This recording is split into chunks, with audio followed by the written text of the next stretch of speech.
Please hold. The absolutely completely random podcast is now loading. It will be ready momentarily. Thank you and have a wonderful day.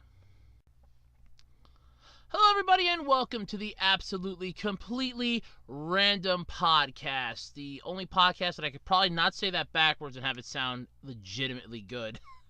I'm Andrew Rose. It is Saturday, April. Wow, I'm trying to jump ahead a month here. Damn. It is April 6th, 2019. April 6th. Cannot say that right. Anyway, it's the first Saturday of the month. Yeah! Spring's finally here. Yeah! For once the temperature in my room is over 60. Yeah! Alright, so I'm having a good day. So what topics do I got to talk about this week? Well, the live-action Akira movie. Ooh, yeah, it's going to shoot entirely in California. This should be good. Japan's new era, named the Reiwa era, is going to start on May 1st. And it also has a uniqueness that it shares its name with, which I will get into. A former video game champion has admitted to 100 burglaries. Ouch! A Melee player quits a match over the opponent's Jigglypuff stalling for, what was this, Ultimate Smash Brothers, I think? Yeah, this is gonna be weird. The live-action Cowboy Bebop series has cast its 4 major roles, as if speaking about weird wasn't bad enough, and honestly, I'm not on board with any of them. Even when I told my mom the one, she gave the perfect look on her face. I wish I had a camera to capture that.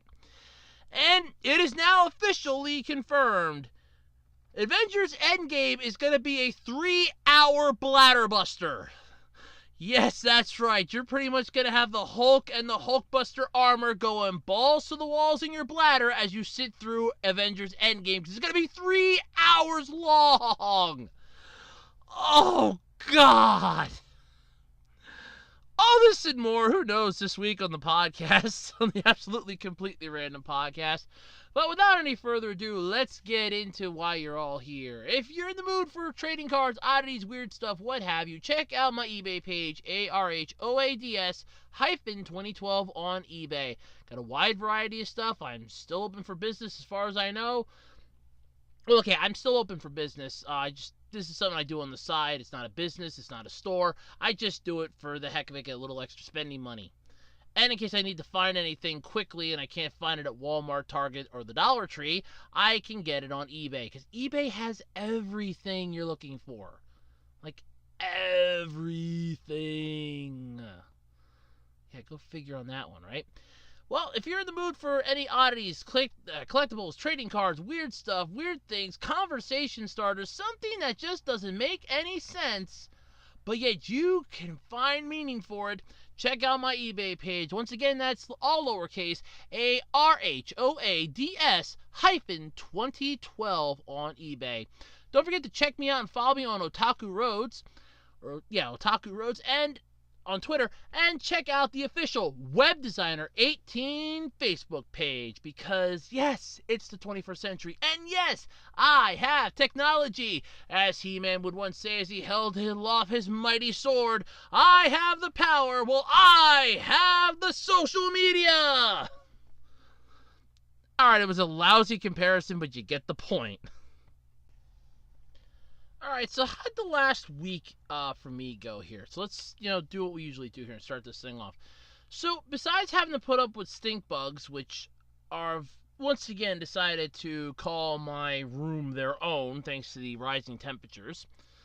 Yeah, it's fun to catch them, and I usually do just catch them in a bottle, and then they just die in the bottle. I have found no safe way of crushing them without giving off that smell, which attracts more of them.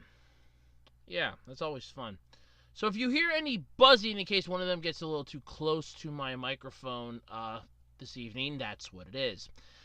Anyway, what all happened this week? Well, a lot of stuff, actually. So, some good, some bad, and really not a lot of other stuff. This coming week, my work schedule has me doing 3 days, so videos are going to be a little more sporadic than I had wanted them to be. We usually don't have to work on a Monday, so I wasn't planning on I was planning on doing a video on Monday. Unfortunately, because I have to go into work, doing a video Monday is out of the question because I'm not going to be home to upload it, and by the time I do get home, it takes too long to upload a video, especially with my internet connection.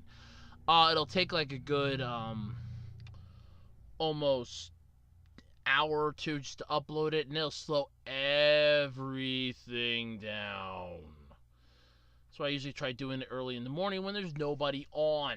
So yeah, it's the internet connection speed I paid for. Okay, it's cheap. That's all I can afford. So there is that. So this week's upcoming Andrew Discusses video is going to be a single one. I was going to do a double, but since I got to record that on Tuesday now, I'm going to be a little more tired than normal because I got something I have to do on Tuesday. I'm trying to get a little more sleep in at night so that I can, well, actually sleep. I've been falling asleep way too much during the day. But yeah, so I got some stuff I got to take care of this week. But as for how my past week has gone, well, I was enjoying watching Walker Texas Ranger until it decided to disappear from the streaming channels. Roku and Crackle no longer have Walker Texas Ranger, which sucks because I wasn't even done watching the whole thing yet. I don't see how anybody can binge watch that, at least 6 seasons of that on Crackle, and my guess would be at least a month, maybe 2.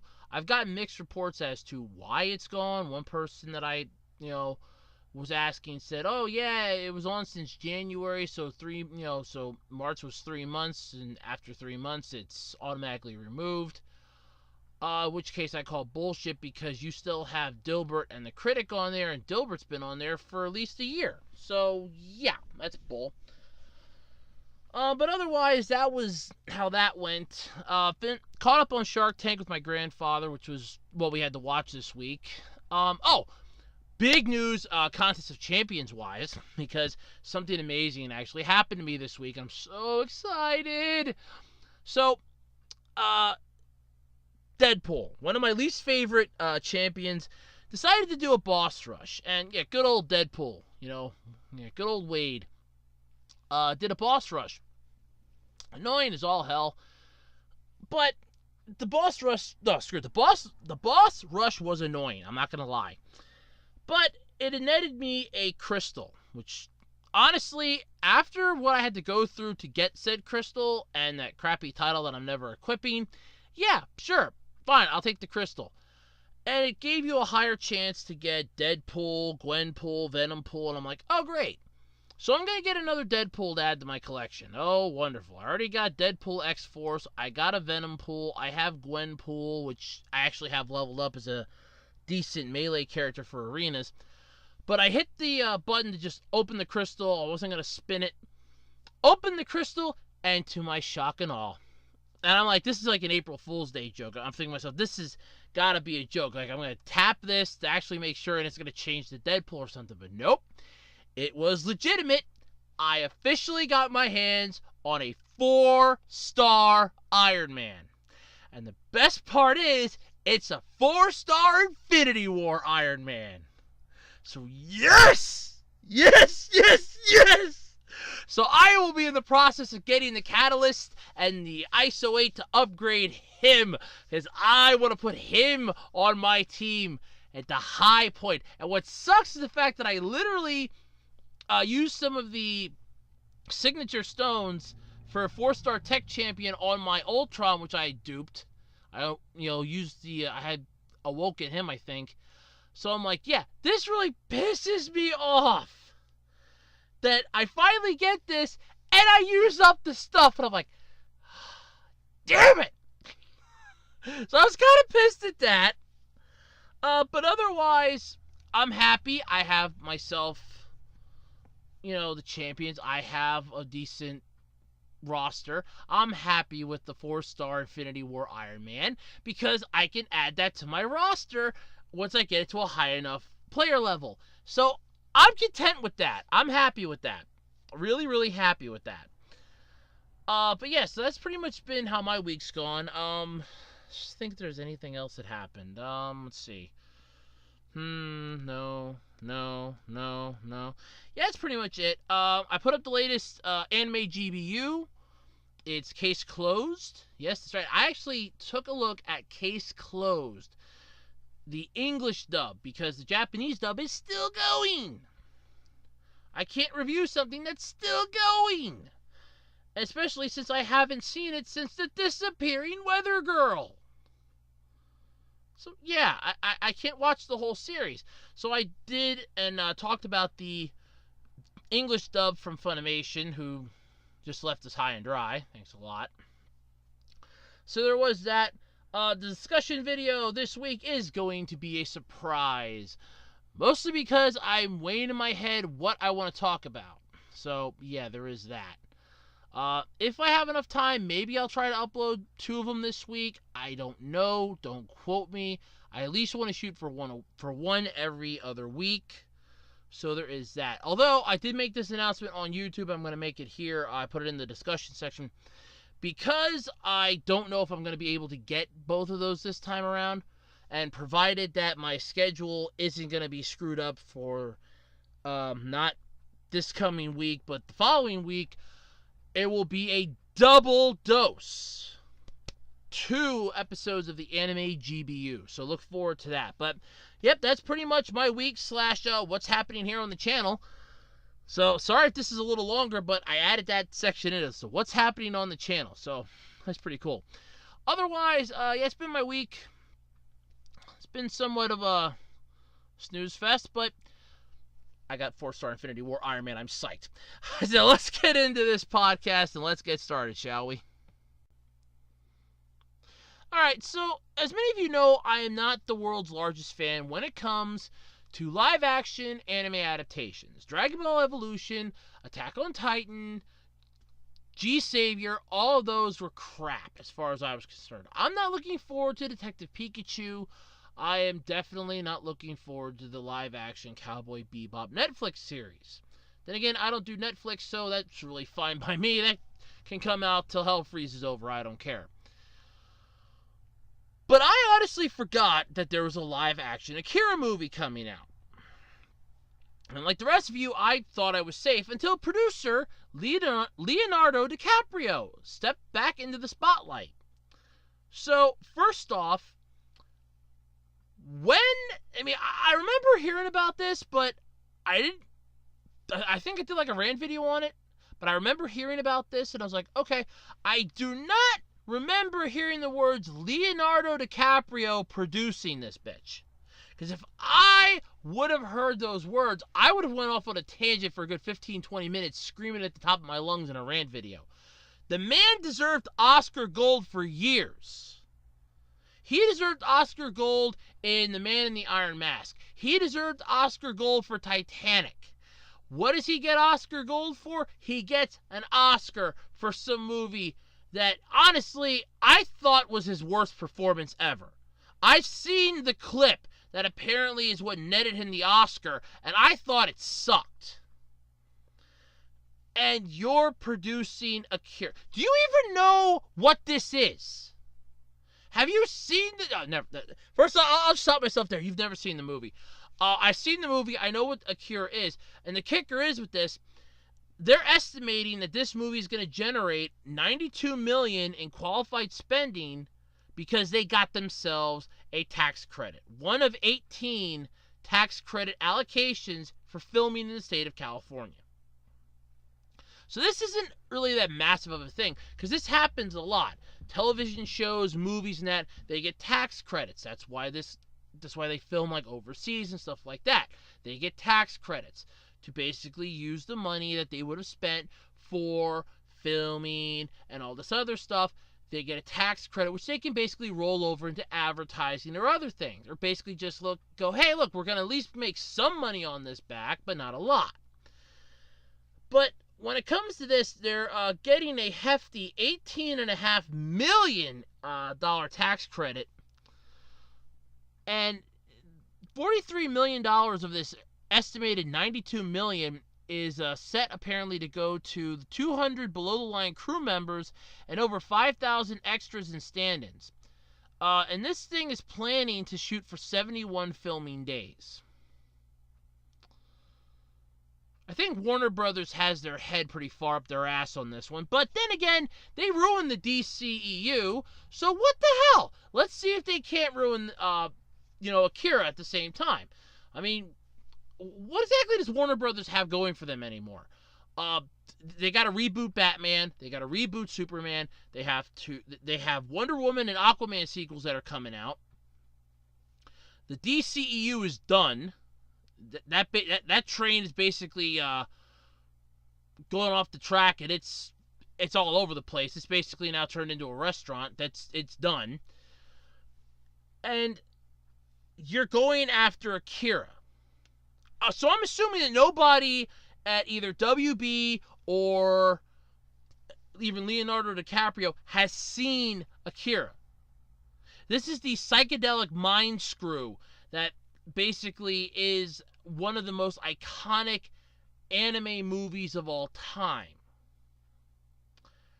And you're making a live-action adaptation out of it. So many questions come to my mind, but honestly, I don't have answers for them. However, Warner Brothers made the executive vice president of physical production and finance, Ravi Mehta. This is what they had to say about the news about the tax credit. We are thrilled with the opportunity to shoot Akira in California. The availability of top-notch crew members, plus the wide variety of location choices and predictable weather are second to none. Predictable weather in California. Okay, so who in California created the machine from Back to the Future Part 2 where Doc Brown goes, just wait 5 seconds. Right on the tick. If only the Weather Service could be as accurate as the Postal Service, or if only the Postal Service could be as accurate as the Weather Service. Did somebody out there create that I'm not aware of? Do we have is there an evil genius in California or something? Predictable weather. Wide variety of filming of location choices. Yeah. California filmed a lot of movies. So long as they weren't bulldozed and turned into a strip mall, there's tons of locations you can go to. However many of them are going to work for Akira, I couldn't tell you. Especially if this is one that you're basing off of an anime film that honestly had its own uniqueness to it. Now, I could see maybe Van Nuys or something, or even Sunset Boulevard maybe could be used for a couple shots, but I doubt highly they're going to allow that. But still, and I like this. You're calling them top-notch crew, yet above up here, literally a little bit above in the article, you call them 200 below-the-line crew members. But yet, you from WB are going, oh, they're top-notch. So no, which is it? Are they the bottom of the barrel, or are they the high echelon here? Or are they somewhere in the middle, you just don't want to admit that? No, they're top-notch, they're bottom of the line. So unofficially, they're top-notch. But on paper, we found them at a bar. They were half drunk when we found them. Hell, I don't even know if the one can hold a camera. Okay, maybe not. I mean, seriously, that's just... I have so many more questions that this article does not answer. But apparently this movie is going to be shot entirely in California. First off, I'm not looking forward to this. I think it's pretty much safe to say I don't see anybody that has seen Akira looking forward to this. This is a train wreck of a movie already. I am not psyched about it. I think this is a massive mistake. And honestly, and I'm going to say this, and I mean this from the bottom of my heart, I don't think this should be made. I think at some point during production, somebody should look at this, yank the budget out from them, and go, that's it, this movie is done, it's over. And if they look at them and go, well, what about all the money we spent? We're just going to consider it a loss, and we're going to eat it. Let's get on to something else. We're Warner Brothers. We're screwed as it is. We're tired of doubling down. And that seems to be what Warner Brothers is doing here. They're doubling down. Look, there's doubling down, and then there's doubling down on crap. If you want to make an anime, like you want to dub an anime series from Japan, you like dig around the trenches and you find a really good anime series that nobody wants to touch, and you want to dub that and produce that yourselves to make some money, go for it. You can't screw that up. Go for it. Give it a try. Many companies have done that in the past. You wouldn't be any different. When you're doing a live-action adaptation of a movie and you're going to film it entirely in California, I doubt you've seen the original. I doubt you're going to make this thing anything like the original. And you're giving mixed statements on the crew members. I kind of find that to be a little more insulting than, oh, well, it's going to be a good movie. No, I don't see that being a good movie. I see that being a, well, we don't want to say it's garbage, but at the same time, it's garbage. So, yeah, that'll be fun. So, yeah, that's going to be an interesting little romp through the jungle, basically. So I'm guessing this is going to be amateur hour then for filming. This is going to be fun. Oh, boy. I mean, I'd almost want to see how they're going to do a live-action version of this, but in all honesty, and I'm going to say this, and I know somebody's going to crucify me in the comment section for it, but didn't we already kind of have a massive mind screw with Glass? And that's like out on DVD now. Didn't we already have like a massive mind screw with that we really, really need to have this movie come out now? I mean, I've seen Akira. That is a massive mind screw. And I mean a massive mind screw. This isn't going to end well. I can just feel that. Alright, so for those of you that have been following along from the news on the land of the rising sun, you all know that the new era name is approaching, because we are soon getting a new era in Japan, where there will be a new person in charge. Basically, new emperor is going to be taking the throne. We're going to get this all taken care of. It's going to be fun. It's a father to a son at this point. It's going to be interesting. It's going to be cool. It's going to be the first one that, at least I've been, to the best of my knowledge, that I've been alive for. I really like this idea. I think this is kind of cool. And this new era is going to be named the Reiwa era. R-E-I-W-A. Starting on May 1st of this year. So this is actually kind of cool. So this is Crown Prince Naruhito. He's set to take the throne on May 1st, 2019, as his father, the current emperor, Emperor Akihito, steps down. And that means Japan needs the new era name. And that name, announced to much fanfare on the morning of April 1st, Japan time, and no joking either on this, it's actually pretty impressive, is Reiwa. The name will come into effect May 1st, ending the Heisei era, which began in 1989. So yeah, this is technically the first then for me, because the Heisei era, H-E-I-S-E-I, by the way, the Heisei era was in 1989. I was born in 89. And now, for those of you that don't know what this basically means, I would like to turn your attention to one of my favorite Japanese tokusatsu series, Kamen Rider. Kamen Rider has two different sets of rider classes. There's the Showa Riders and the Heisei Riders. The Showa Riders were ones that were before 1989, basically from when Kamen Rider started up to 1989. And from 1989 until May 1st of this year, so basically from 1989 to 2019, is the Heisei Riders for the Heisei era. So now we're going to have the Reiwa Riders for, the rest of this. And honestly, I think this is kind of cool. So we get like this whole new name and everything else. However, the modern use of Rei, R-E-I, means command, but in Manyoshi, or Yoshu, it means good or excellent. Wa, on the other hand, refers to peace or harmony. Wa was used in Showa, the era preceding the Heisei era, which lasted from 1926. Okay, so it was 1926 to 1989 was the Showa era. Then we had the Heisei era, which is going to end on May 1st, and now we're going to have the Reiwa era. So that's actually kind of cool. I kind of like that.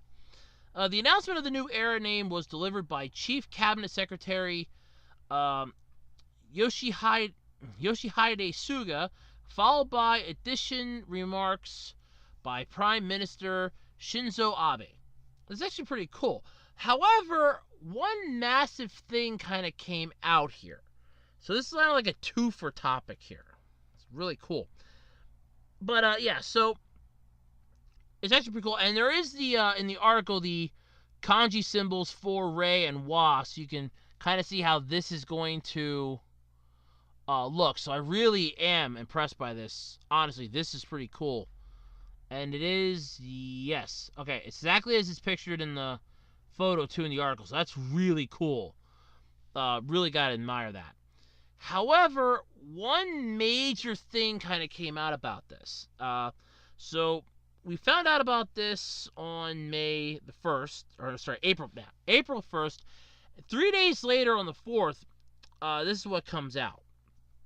So apparently, the new era is sharing its name with a anime game song, but not an anime game that you would instantly think of. It's an anime porn game, apparently. So, and this is both these articles are from Otaku USA. So earlier in the week they announced and posted about the official reveal of the name for the new era, and it's just really funny at this point. So the Reiwa era can be translated in a few different ways. According to Japan's Ministry of Foreign Affairs, Reiwa should be defined as beautiful harmony in English. And that poetic phrase also happens to be the name of a song from an anime porn game. So this is, I want to say awkward, but I don't think awkward even covers what this is, to be honest with you. Anime voice actress and singer Yu Sakibara recorded the Beautiful Harmony song back in 2006, and it was featured in a game called Buraban, The Bonds of Melody. Developer Yuzusoft's game has players transferring to a new school to help female band members improve, and those improvements eventually lead to more suggestive behaviors. Because, as everybody knows, you always have to have sexually active band geeks whenever you're in a high school or in any school. I don't know why that is. We had them in my high school.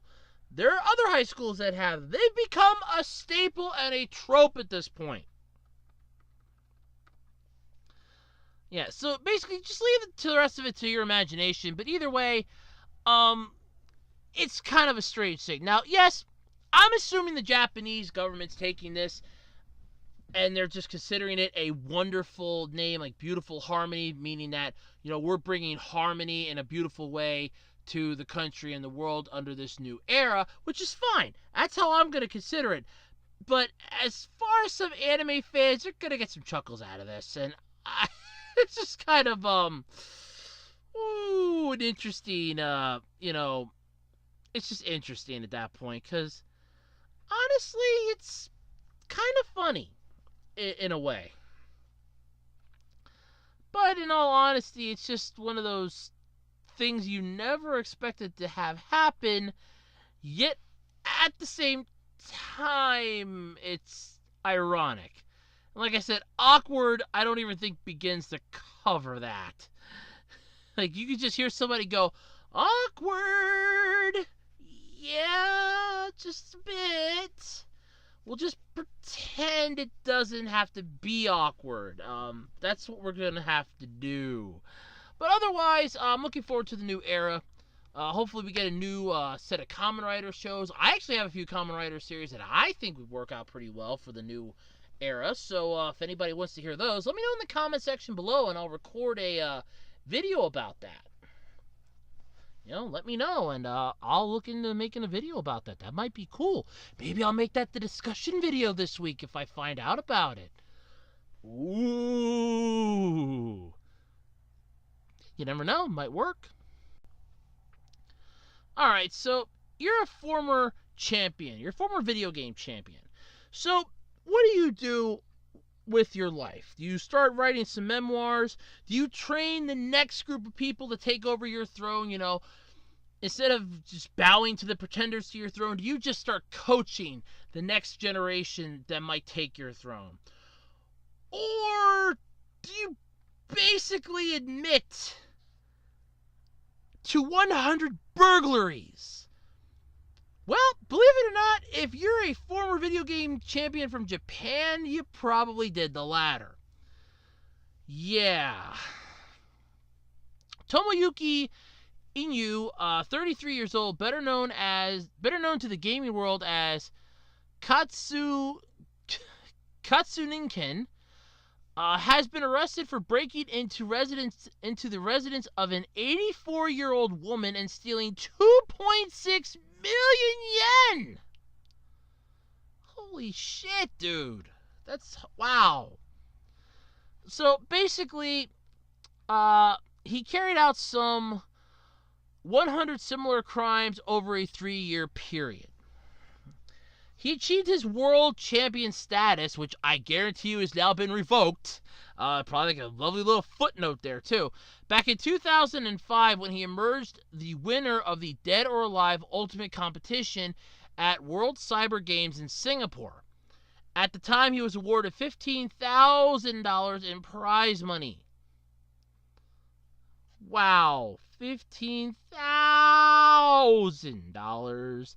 And you turn to a life of crime. Oh, granted, Dead or Alive, Dead or Alive Ultimate, well, actually, any of them aren't really that great of a game. So, yeah, I can kind of see the whole, hey, I don't really have enough money to live off of. But at the same time, being a video game champion doesn't exactly net you that sweet, sweet royalty either, unless you're doing licensing deals. But even they can dry up pretty fast when somebody younger, better, can do the thing that you did a hell of a lot easier, comes along, and they usurp your ass. Same thing happens with sports celebrities, just not fast enough. But yeah, so this is sort of a wonderful little tidbit into this is why you want to be a video gamer, but at the same time, you don't want to be a video gamer. Because something like this could easily happen to you, kids. Remember, the more you know, because, as they used to say in G.I. Joe, knowledge is power. Yeah. Especially at this point. I mean, you can end up either turning out to be like the one video game voice actor that I talked about on this podcast recently that got busted for cocaine possession and basically got his entire voice and character redesigned and or removed from a game. Or you could be like this one, who's basically, that's it for your career. If you were hoping to come back. I mean, first off, you were a champion back in 2005, so obviously you are old news at this point. Plus 33, yeah, by this generation's standards, you're ancient. I was just having that discussion with my one friend this week because my supervisor's in his late 30s. I'm going to be 30 this year, so even I'm sort of ancient by nowadays standards. I'm getting up there. I'm getting ancient.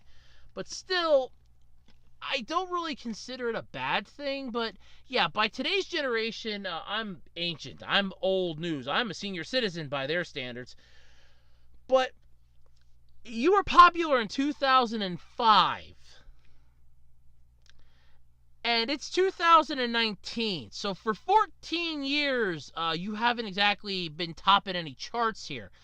And you admit to over a 3-year period of doing 100 similar crimes where you stole money, I'm assuming from elderly people, which first off is horrible in itself. But yeah, so I don't want to speak ill of the man. I mean, he's probably already getting enough of that from people that were his fans that were probably like, kiss off and don't like him anymore. But even the picture that they have of this guy in the article, you want to feel sorry for him, but then you don't really want to feel sorry for him because he doesn't really look like he's remorseful. I don't know if it's just the way I'm seeing the picture or what, but I don't believe him. I mean, I believe that he did it, don't get me wrong, but I just don't believe that he would be sorry or anything about it. But yeah, so your big claim to fame was you won a Dead or Alive Ultimate Tournament in 2005. Uh-huh. Nah, I'm not buying it.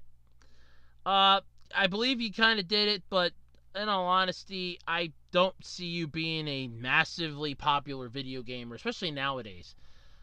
You would have had plenty of opportunities to try to improve your skills and stuff like that. You haven't, so yeah, I have no, I got nothing, basically.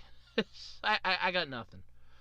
Yeah, that, I feel sorry for the people you stole from. There. That's about all the more sorry I feel. I don't feel sorry for you, though. You got caught. About not soon enough it was. Speaking of video games, this is going to be a lot of fun. So, with Super Smash Bros. Ultimate, the big thing now, the big boy on the block, everybody wants to play. Yep. Everybody wants to play. So, this could be fun. So, a Melee player that was playing Super Smash Bros. Melee, or Super Smash Bros. Ultimate, I should say, it's filed under that via the via the Kotaku topic list here. This is kind of fun.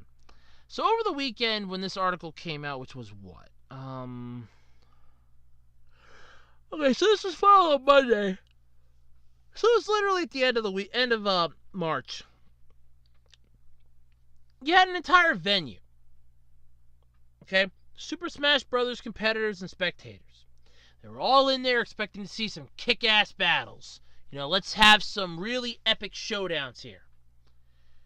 And they all lost their collective minds when the freaking Jigglypuff player basically didn't want to do anything.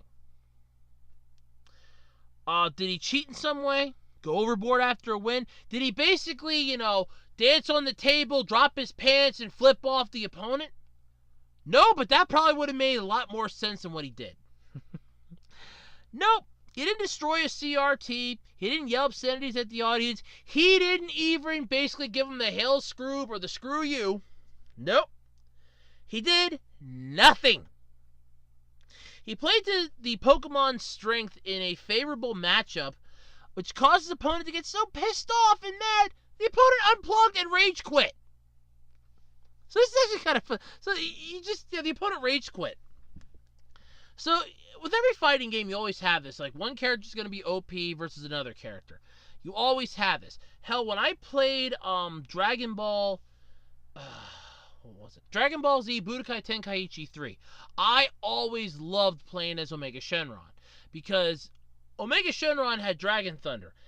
Charge that thing up, and if you got the timing down right, and I had the timing down pretty damn good, I should say, you could just spam that thing repeatedly until your opponent goes down for the count. That's it. It's done. Because Dragon Thunder was like a 2 to 3 energy bar move.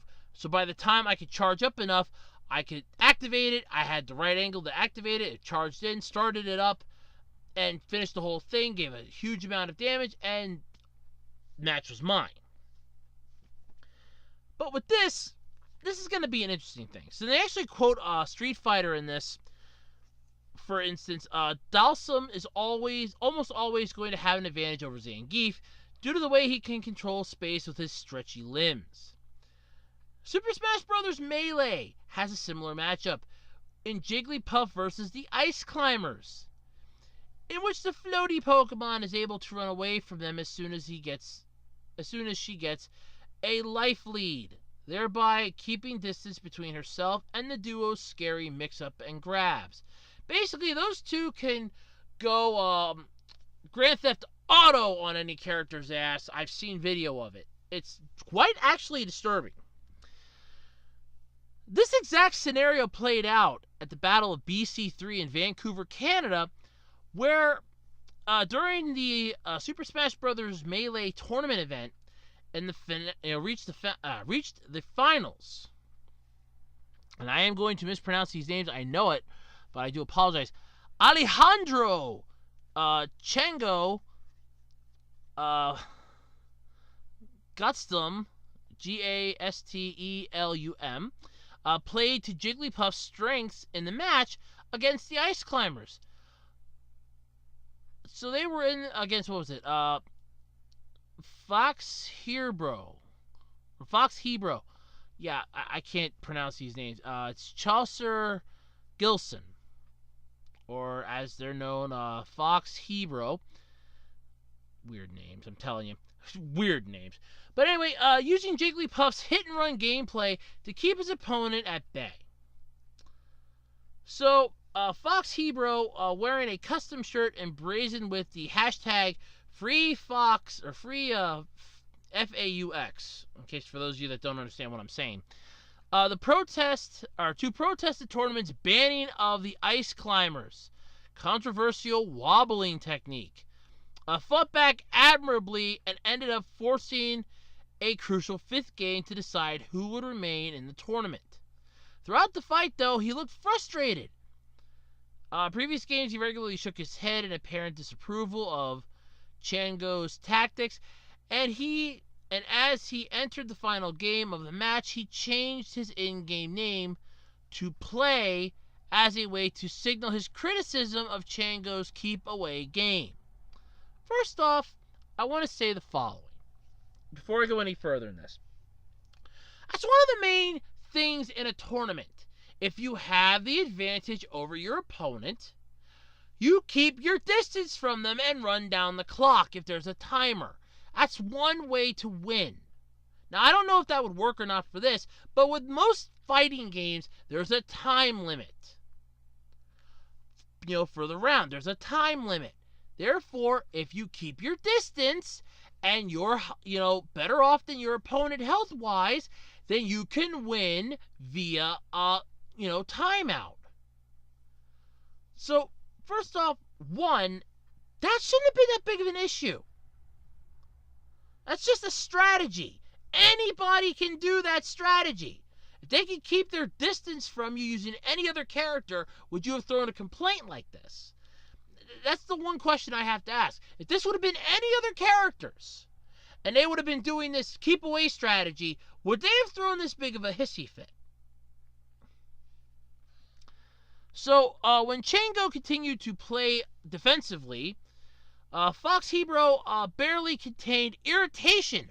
Boiled over 5 minutes into the game. Yeah, this is great.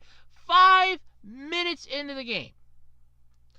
Chango held the slight 3-2 stock advantage thanks to his ability to float from platform to platform to avoid the Ice Climbers' assault. Unable to make any headway, Fox Hebrew simply stopped moving. Chango, due to his life lead, had zero reason to approach an opponent that excelled in close quarter combat. Like I said, they can go Grand Theft Auto on your ass. I've seen the video of the Ice Climbers doing this. They can go Grand Theft Auto on your ass. So yeah, if you have the advantage, I'm not going anywhere near your ass. Do I look stupid? I have the advantage here. Your characters are gonna go Grand Theft Auto on my ass. They're gonna go Batman on my ass. You can kiss off. I'm not doing this. I'm not getting in the middle of this. Well, this unfortunately is not something you want to do in a tournament play, unfortunately, I guess, because while he waited at the other end of the stage, and this led to a massive standstill. The commentary team complained. The audience complained. A fellow player held up 2 middle fingers in the front row, and they got it on video. There is a video of this, and it's like 2 middle fingers up, and it's like, oh, well, somebody just flipped in the bird. I think to myself, okay, that had to have been one hell of a way to do some commentary for this. Like, well, somebody just flipped them off. Well, that's more exciting than what's going on here. Can we get an interview with that person? And they flipped them the bird. However, even with the middle fingers being extended in his direction, the crowd booing his ass, In spite of all this, Chango sat there stone-faced, refusing to engage, until Fox Hero finally unplugged his controller and walked off the stage. Basically rage quit, like, screw this, I'm done! Bastard. Like a pissed off little child that took away the toy. And that's honestly what it was. In the war of attrition, though, Chango had won, but no one seemed happy about it. And later on the popular YouTube account, the Sir Toasty posted an edited clip of the match with the caption, "Melee at its worst." No, this isn't exactly Melee at its worst. This is more or less Melee that wasn't done correctly. You could have easily done this by saying, look, you can't stay still for more than a minute. You can't stay still for more than X amount of seconds, or it's a violation. They could have done that and avoided this entire catastrophe. You're in a fighting game, for starters. It should be easy to assume that at some point in the fighting game, you're going to have somebody that's going to want to stand still, catch their breath, give their fingers a rest for a moment, and come up with a strategy as quickly as they can. And, I mean, honestly, I don't see this being that big of a deal. I remember once, my best friend, when we were in school yet, invited me. His church had a Super Bowl party, and the theme was Mushroom Kingdom. It was a lot of fun, I'm not going to lie. They watched the game. That was the year of the infamous Janet Jackson nipple slip, which we missed because they had their own halftime entertainment. And they had already had that scheduled long before we had all found out about that. But yeah, so there was that. But they had their own halftime entertainment. I played because they had a GameCube set up. And at the time, I didn't have a GameCube. I thought, oh, this is really cool. I want to play some of this. And my friend's basically sitting there watching the game. And I'm in the other room playing the GameCube with some of the other people. I remember I'm playing Super Smash Brothers on the GameCube, and I'm having a blast with this. And I'm playing as Marth, and I'm not gonna lie, because I was new to this. I didn't have a GameCube at the time. The game was fun, and we were basically just having a blast playing around, me and this one other kid. And I was literally, I don't know if it was like a glitch in my favor or just a glitch in general, but I found one, and he's making me laugh the whole time because he's really getting pissed off at it. I'm just really getting a kick out of this. But I'm button mashing him basically. I'm wailing on the A button. I'm swinging the sword. It's going through the rocket. It's just hitting him, and the damage counter just keeps going up and up and up and up and up, and he can't do anything. And the one person behind me goes, dude, you gotta do something. He's massacring you. I can't do nothing. He's button mashing me. I can't do nothing. He's button mashing me. I can't do anything. I actually had to pause the game. I had to pause the game for a moment just so I could catch my breath because I'm laughing so hard. And the guy's like, there he goes, unpause this game right now. Unpause it. I gotta finish. Unpause. Like, give me a second. I need to catch my breath. So I finally caught my breath. I'm like, okay. Then we waited, and basically the timer ran out and went into sudden death. And he just one-ups me, and I'm like, I'm not going to win this. He's pissed off at this point. He's really pissed. I've had my fair share of fun at this point. I'm content. He's pissed. And I'm just like, yep. I'm not going to win this. If I do, it's going to be a miracle, but I'm going to give it my best shot anyway. So I'm going, and all of a sudden, I forget I think he was using Ganondorf, I think, or somebody, but he just slams the ground, sends me flying, and he goes, yeah! Throws the controller, and goes, yeah! Suck it! Yeah! Suck it! And I remember, this is like, I'm like, okay! I'm like, jeez! It's just a game. Oh, God damn, it's not a... I beat your ass! That's what you get for button mashing me! Yeah! I'm just like, okay! And I just put the controller down all nice and calm, and I'm like, I'm backing away from this pile of crazy. Not a problem. Look, I'm fine. I had a blast. Thank you for playing. I had a blast. Thank you. I'm going to go watch the game now. You have fun in here. He's doing a victory dance because he beat me. I didn't know what I was doing, for starters. But this is like the same concept, basically. It's like if you have a fighting tournament like this, you should basically just figure out a way to prevent certain things from happening. Like, okay, you can't stay still for X amount of seconds, or it's a point off of something, off of your final score. Like, give a point system or something. Come up with a massive, way to prevent this. However, though, the video went pretty much immediately, I would want to say viral, but it caused a division in the greater fighting game community on social media, split along predictable lines. Classic fighting game players saw nothing wrong with Chango's playing, comparing it to Justin Wong's famous ability to play lame or turtle through many of his matches. The Smash scene, however, had a very different idea of what constitutes legitimate play. Due to the way characters like Fox and Falco have dominated tournaments, the community believes that fast combo, heavy-hitting matches should form the basis of competition. Anything else is disrespectful to those watching the fight. Or so a vocal contingent of the scene seems to believe. Honestly, let me put it to you this way. It's a video game tournament.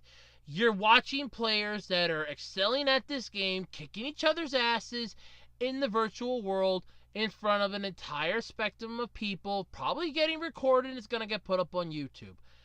I could give two craps how they're interpreting it. I really could.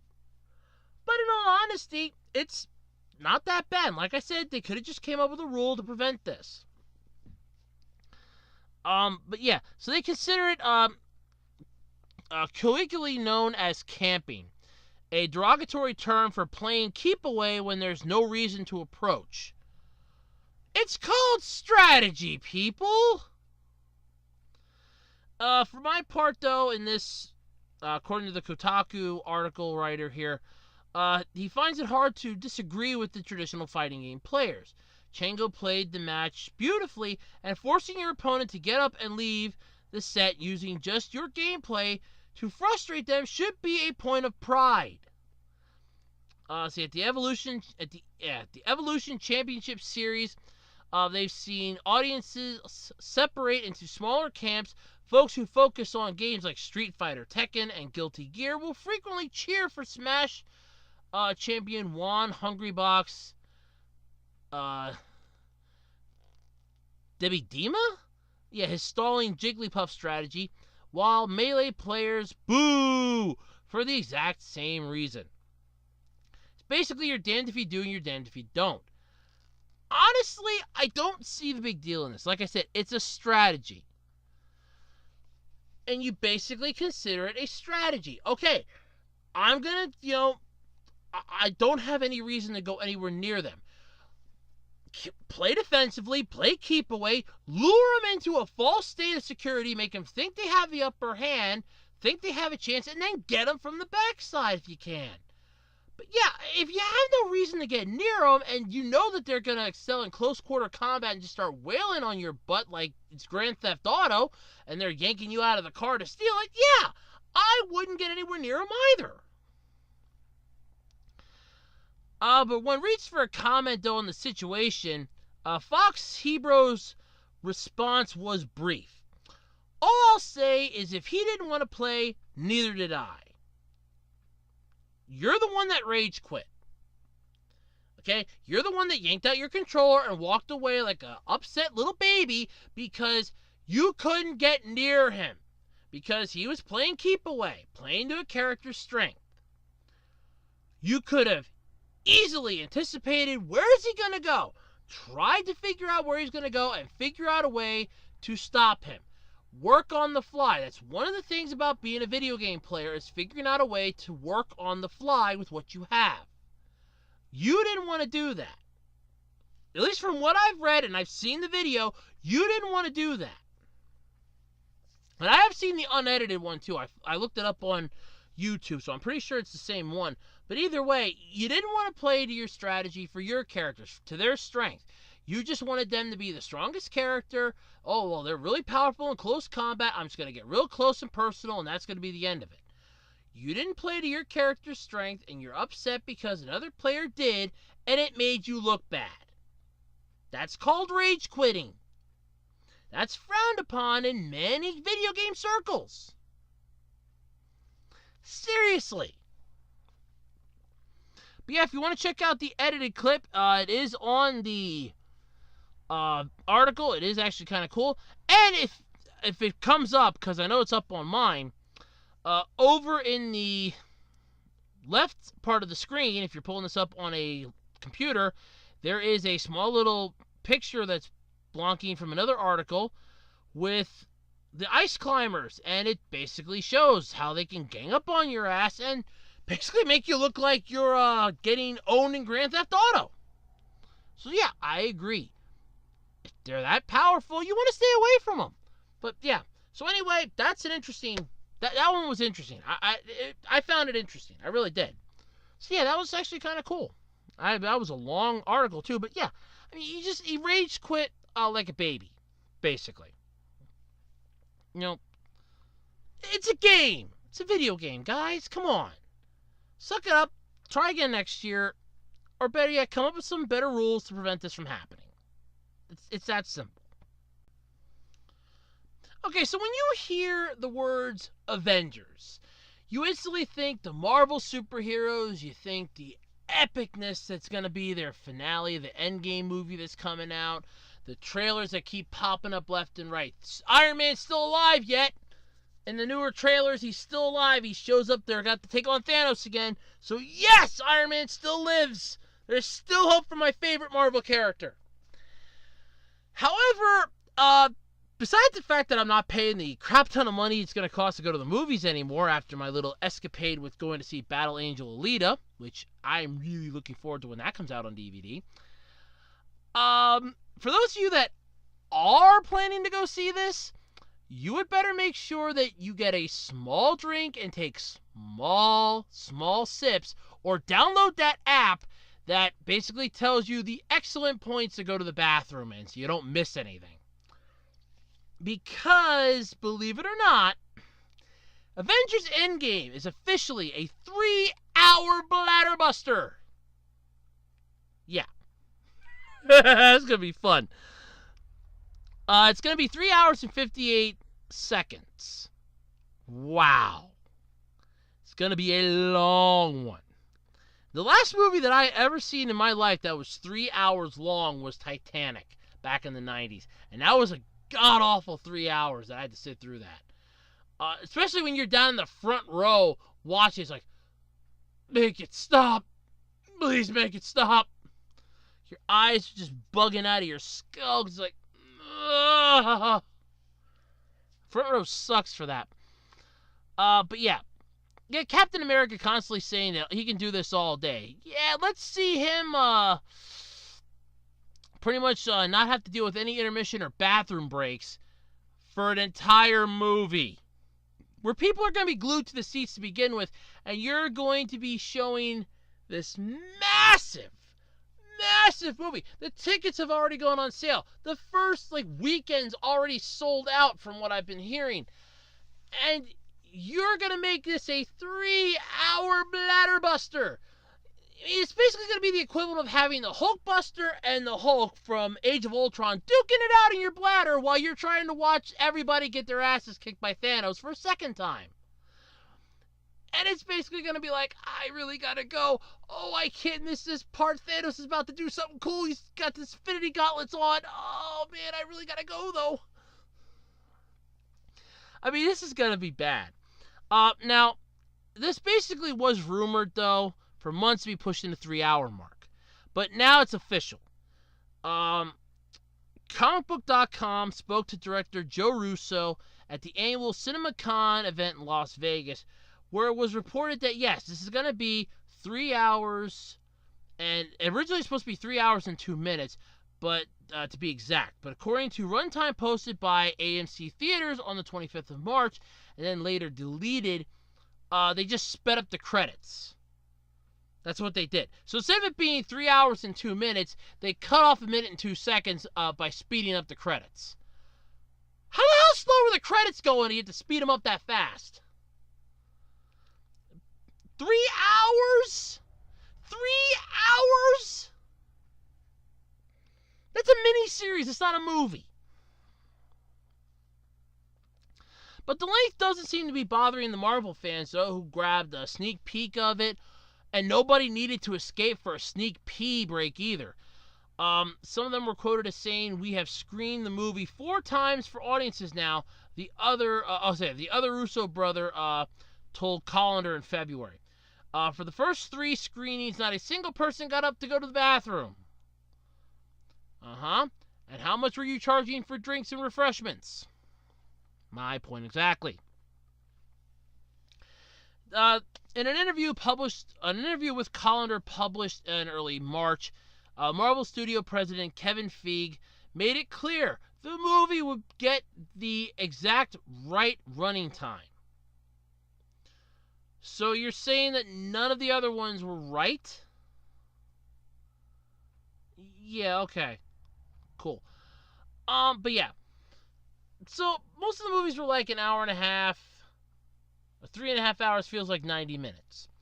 Yeah, my ass. My butt.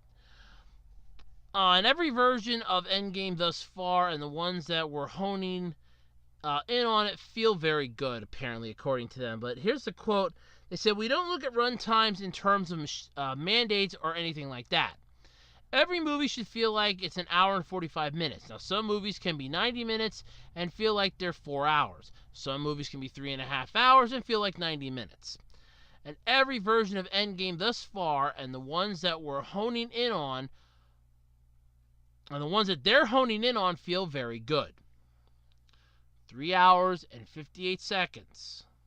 But there is a bathroom break app, like I said. A 3-hour film is a first for Marvel, and it might require a bio break, even for those who absolutely hate the thought of missing any dialogue. Few people know more about movie bathroom breaks than Dan Gardner, co-CEO of RunPee, a mobile app that recommends the best times to get up and answer nature's call during a movie. And my supervisor was listening to a podcast that he listens to while we work, and they were talking about this. So Gardner used the RunPee data to compare the lengths of all MCU movies dating back to the first film in Phase 1's 2008's Iron Man. That film was 2 hours and 6 minutes runtime. It seems quaint as Cap's dating skills compared with Endgame's 3 hours! 3 hours!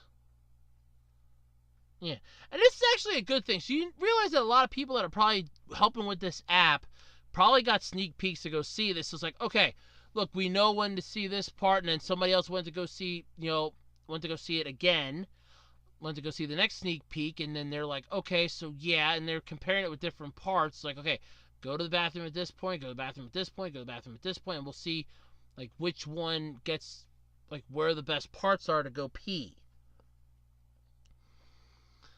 The trend is definitely towards longer MCU movies, but that is an inevitable consequence of the stories involving more and more characters, according to Gardner. The first Avengers movie was considerably longer than any of the first 5 MCU movies because it involved all the characters interacting and forming a team. Basically, yeah, I remember most of the first the Avengers movie, the first one. It was mostly pissing contests between each of the characters. Tony Stark, Captain America, Thor. It was pissing contests. That's all it basically was. But yeah, so the shortest MCU film of all was 2008's The Incredible Hulk at 112 minutes. Thor from 2011, is just 114 minutes. Doctor Strange from 2016 is 115 minutes, and Ant-Man from 2015 was 117 minutes. So you see a pattern? Those films apparently were focusing on one main standalone character. I'll get back to that in a moment. Rather than needing to weave together multiple heroes and their stories. But they too seem to be getting longer. Captain Marvel, the newest MCU solo film, runs 132 minutes. So, those first 4 movies that they mentioned here, the 4 shortest movies, are like that because it was a standalone character. Yet Iron Man was 2 hours and 6 minutes. So that's 126 minutes. And that was a standalone character, interweaving other characters for other parts. Doctor Strange was a standalone character, but had to build up the background. The Incredible Hulk was a standalone character, but yet dealt with things inside the MCU. Stark Technologies, for example, was one of those things. Thor had its own issues. Ant-Man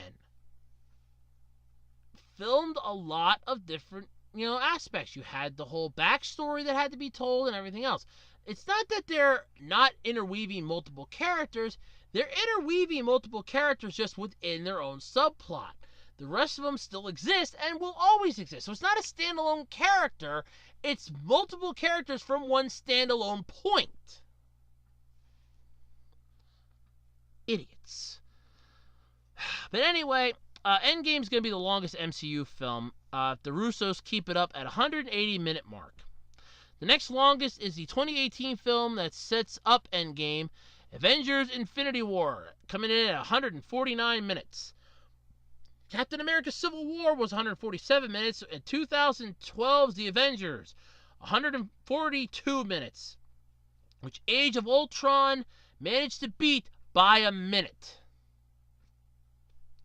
And I actually own Age of Ultron. I like that movie. It's one of my favorites. I went to go see that in the theaters.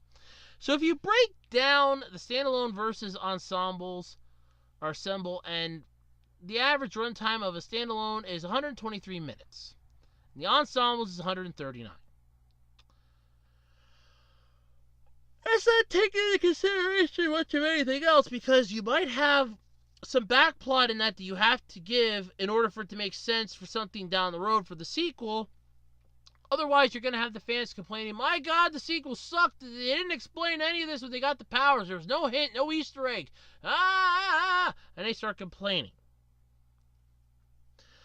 But all in all, though, people are still waiting and waiting for the epic build-up for this. So if you need to take a quick break, whether a restroom stop or concession load-up, Gardner offers a tip.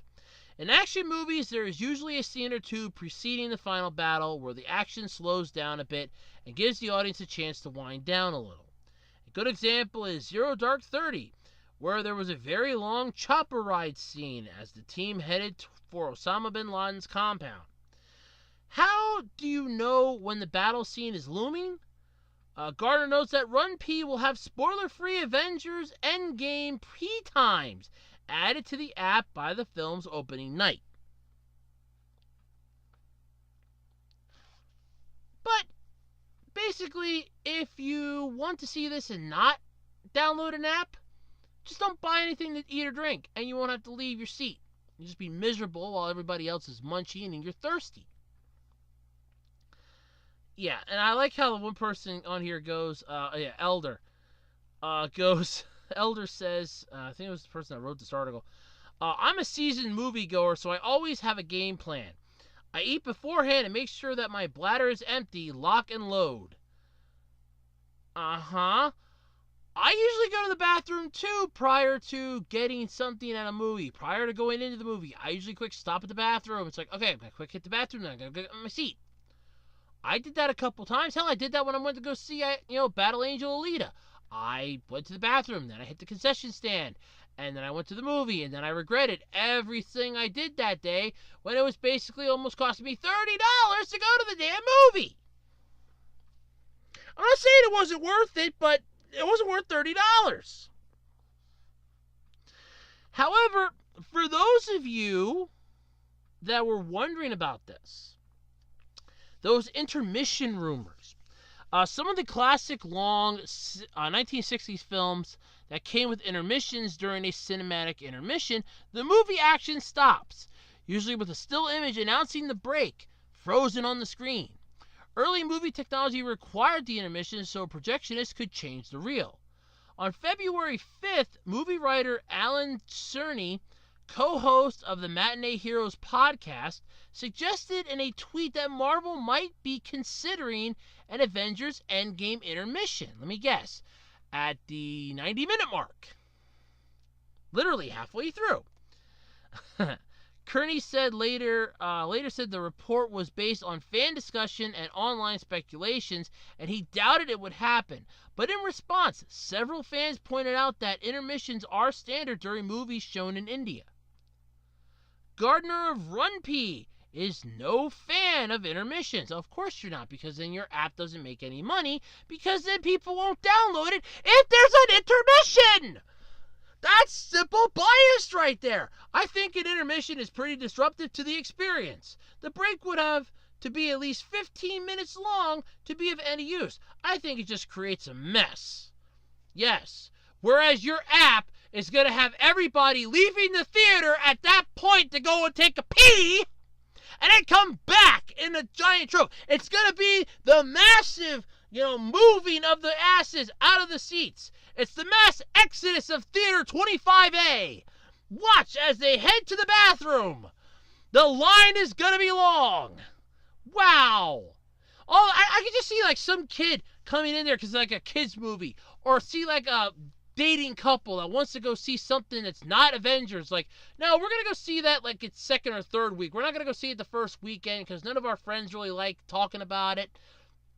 And they go to the movie theater because, they got a cheap coupon or something. Or somebody gave them some free tickets or a Fandango card. Or a gift card even. And it's like, yeah, we're going to go see a movie. And then all of a sudden it's like, man, there's a lot of people going to the bathroom. The movie just let out? No, it couldn't have. Avengers is still going yet. Must be that stupid RunP app. I mean, seriously, that's basically bias if I've ever heard it. You're not a fan of intermissions because it's going to create a mess. Yet you're pitching an app that's entire purpose is to tell you when to get up and take a piss. That's brilliant. That's not going to create a problem. Versus having a whole screen up there. It's like, yep. Big old screen up there. And you don't even have to basically time it by everybody going. You could easily have somebody stand there like an usher. Stand at the door and go, okay, everybody's back in. Yep, at least 90% of the people are back in. All right, fire it back up. And it starts.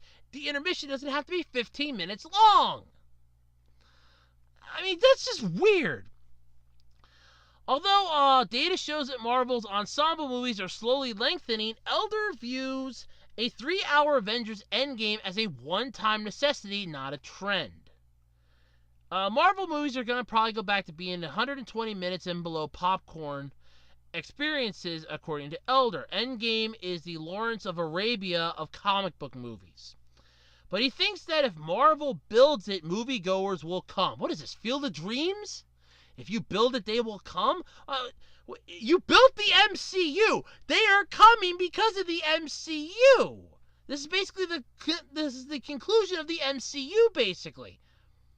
Really? It's just, really? I don't understand half of what they're complaining here. So just be like Captain America, stay put for a while, and be done with it. Honestly, though, I just don't understand the whole process of, well, we're not exactly happy that the thing's going to be this long. It's a 3-hour movie, but we don't want to put an intermission in because that's going to cause a problem. It's going to create a mess because I am the creator of RunP, an app that you download for your phone to tell you when to go pee during a movie. Well, it's a good idea because that'll give you a chance to escape a really lousy movie. It's also a horrible idea when a lot of people are going to take advantage of that at once. I wouldn't be surprised if a big theater suddenly goes, oh, it's like 50 people in here. Or it's completely packed. So let's say it's like 175 seats in that theater. And it's literally 175 people in there. Now, hypothetically, of course, I don't know how many seats are in the theater anymore. And all of a sudden, everybody gets up to go pee. Next thing you know, everybody's gone. the movie's in an intermission or a really strange part, and they don't make it back in time before the action starts. I can just hear all the screaming now of, oh, God damn it, we missed the good part, and everybody starts screaming. Or you just have that one jackass that's going to be in the theater. You know there's going to be one like this. That's going to go and look at his buddy and go, yeah, you missed it. Captain America kissed the Black Widow. Oh, God damn it! And then everybody just starts pissing and moaning. It's like, oh, man, we missed a spoiler. Oh, God damn it. And everybody gets pissed off. You can't tell me somebody's not going to do that. And all because of the RunP app. Or at least just in general. Look, put an intermission in if it's going to be this long. A special occasion or something. Let them stretch their legs. 3 hours, for God's sake. 3 hours!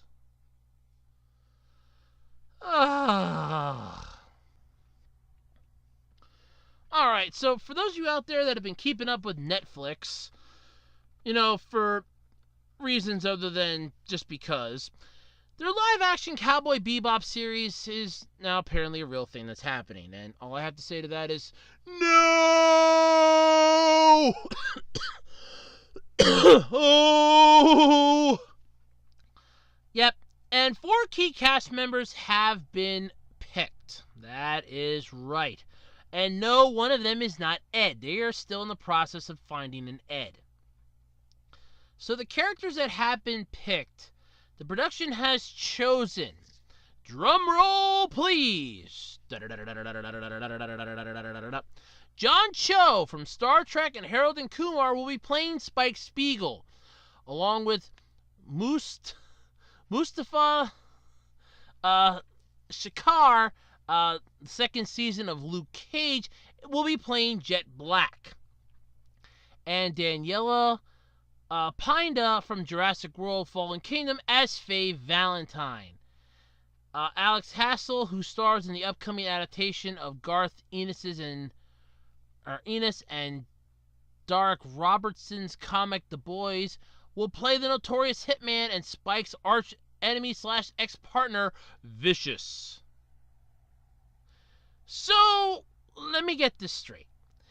We're getting John Cho in this as Spike Spiegel. And we have a picture of him up here. I'm assuming that's what he's going to look like in the movie, and I'm just shaking my head a little more each time. Because if memory serves, and I don't want to sound disrespectful or anything, but weren't you in the Green Hornet?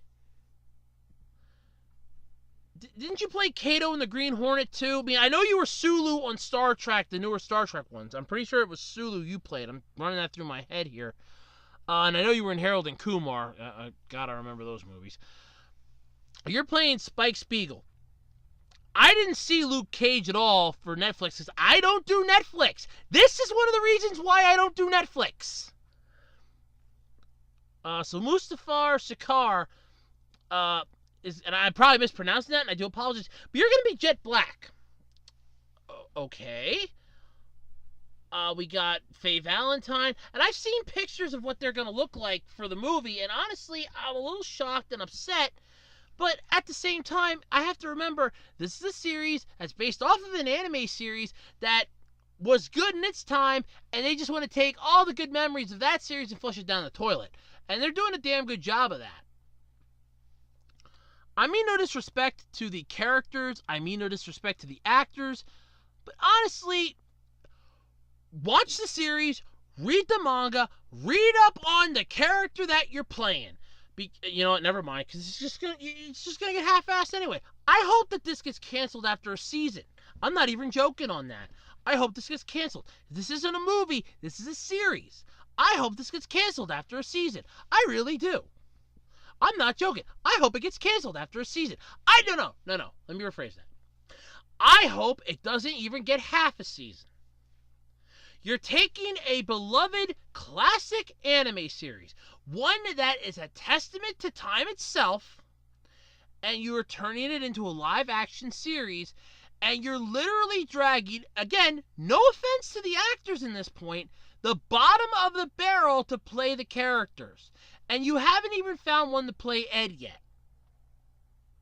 I'd love to see you pull a Power Rangers on this one and pull a Yellow Ranger on this. Because, here's a news flash for you. Last time I remember the anime, Ed was a girl. I dare you to try and do a reverse Power Rangers on this. Do a reverse Yellow Ranger on this one.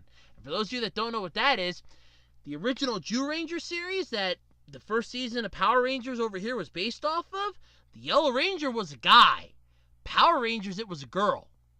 Tai Trang played the Yellow Ranger Trini, and it was a guy that portrayed the Yellow Ranger in the Japanese series. So, yeah.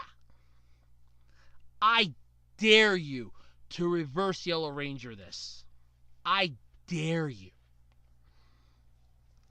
But I am not psyched about this. The cast in this is honestly bad. And I told my mom, too, because I said, oh, yes, and Netflix released the cast list for their upcoming Cowboy Bebop series, and I told her who was playing Spike Spiegel. I told her who it was. To my mom's fairness, if she can agree with me on this, she does not know who Spike Spiegel is. She has never heard of Cowboy Bebop before prior to me telling her. And when I told her who was playing Spike Spiegel in this Cowboy Bebop series, the look on her face, I wish I had a camera with me at the time. I wish I wasn't holding, two drinks in my hand when I told her. It was priceless. Just priceless. And I'm like, oh yeah, I didn't remember the guy's name, but I said, yeah, the one that played Sulu in the newer Star Trek movies. And she just shook her head. And I'm almost sure it was the one that played Sulu. I'm almost sure of it. But it's like she just shook her head and it's like, no. No. I'm like, yeah, that's who it is. I'm almost sure. Let me check this up here. Hold on. I'm going to check this up too quick while I'm working on this. I'm almost sure he's the one that played... Yeah, I'm pretty sure he was Sulu. I'm almost sure of it. I'm pretty damn sure of it. Let's IMDb his ass here quick. He's going to be playing Spike Spiegel in the... Yeah, okay. John Johan Cho. Yep. Okay, let's see here. Yep, he was Sulu in the newer Star Trek movies. Yep, he was Sulu. Okay, so, no. And here we go, the pre-production. So they actually have him down on this, too. The Cowboy Bebop TV series. 10 episodes. Oh, God. 10 episodes? That's 10 episodes too many. Hell, that's 9 episodes too many. Okay, so we got... Yeah, he's Spike Spiegel for 10 episodes. Please tell me 10 episodes is all the more this is going to be. It's a TV miniseries. Please tell me 10 episodes is all the more it's going to be. Is it only going to be 10 episodes? I'm fine if it's only going to be 10 episodes. If it's only 10 episodes, then I hope it gets canceled after 2 episodes. But honestly, I find this more offensive now than I did beforehand. So... I'm not a fan of this. I'm not looking forward to this. Maybe you guys are going to like it. I'm steering clear of Netflix. I'm sick and tired of hearing about Netflix. Please save this show. Netflix, please save this show.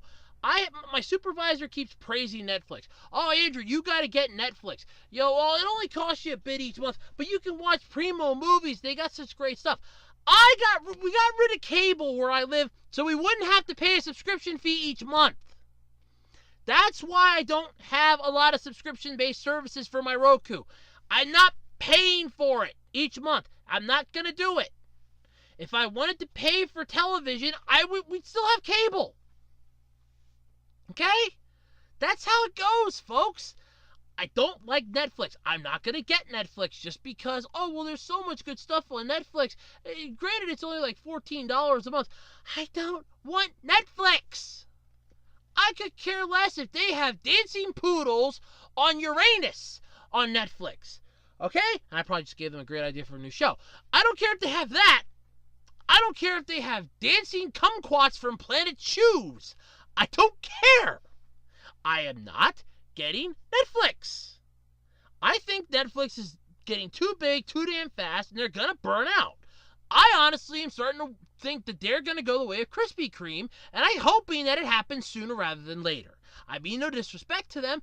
Please don't copyright, please don't community guideline strike me here, but I honestly don't see Netflix surviving the next 5 years. They're getting too big too fast. Everybody keeps going to Netflix. Like I said, they're like Don Netflix. They're like the Mafia Don. They're like the Mafia Don. Don Netflix, please save my show. I'm gonna make you an offer. This offer you will not be able to refuse, but I will save your show. Then you will do an offer you can't refuse. And when you don't refuse my offer, then you're gonna be in trouble. And then all of a sudden you had Don Disney show up and take away all of its properties because they own Marvel now, and all of a sudden it's like, Don Netflix, Don Disney's here. Don Disney, oh God. And then in walks Don Mickey instead of Don Disney. I was like, Don Mickey, it's really great to see you again. Here, let me kiss the ring. Well, thank you, Don Disney. What can I do for you? And then you just have Don Disney and Don Mickey telling, Don Netflix, we're taking this stuff away. And now Netflix is like, oh, well, now we got to have more stuff. So then everybody's like, well, save this. That's what Netflix is doing. And then you have this stupid stuff that's coming out. So honestly, it makes no sense anymore. Like I said, I mean no disrespect to the actors and all that. You basically take whatever roles you can get. Honestly, this is going to be a blight on an otherwise spotless record. Netflix is going to go downhill. This, honestly, is going to be a train wreck because you're basically remaking something that didn't need to be remade. It doesn't need to be changed, doesn't need to be altered, and yet there it is. So, yeah, that's where I stand on this. But I'm not looking forward to it. I hope it gets canceled after 2 episodes. I'm not even joking. I hope it gets canceled. I really do. Alright, folks, that's going to do it this week for the Absolutely Completely Random Podcast. Thank you all for sticking around with me this long. It's been a long one, folks. It really has. Don't forget, though, if you have any topics you'd like to hear me talk about here on the podcast, feel free to drop them off at one of the 3 locations. For your convenience, they are located on the discussion section of my YouTube channel, on my Twitter page at Otaku Roads, or on the official Web Designer 18 Facebook page. You can drop off any topics you'd like me to talk about on there. Include a link if possible, and I will check it out and see if it's interesting. Might make the topics, might not make the topics. Just remember, no political, religious stuff, please. I will not touch those with a 10.5-foot pole. And until next time, I have been Andrew Rhodes. This has been the Absolutely Completely Random Podcast. If you excuse me, I have to go crack dimensional time travel, go back into the past in a different dimension, and stop myself from taking over the planet. Until later, I'm Andrew. This has been the podcast. Bye, everybody.